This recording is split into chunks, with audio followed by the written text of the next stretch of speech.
අපි ආප්ප ක්‍රිස්පි විදියට හදන විදිහ බලමුද? කඩේ කොල්ලිටියට පිටි ටිකක් දාගෙන හාල් පිටි දාගන්න ඕනේ හොඳේ. ඊට පස්සේ සීනි ටිකකුයි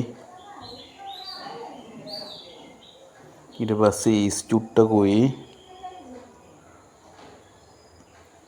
ඊට පස්සේ ලුණු පොඩ්ඩකුත් දාගන්න ඕනේ. බිත්තර දෙකකුත් දාගන්න ඕනේ.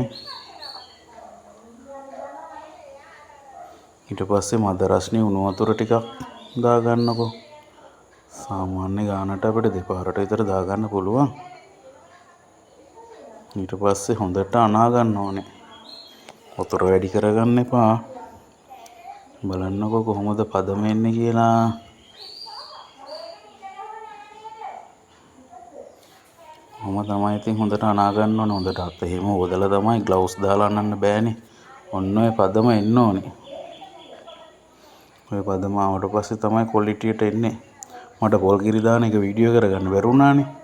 ඔන්න පොල් කිරි ටිකකුත් දාලා පොල් තෙල් චුට්ටකුත් දාලා ඊට පස්සේ තව සීනි චුට්ටක් දාන්න ඕනේ.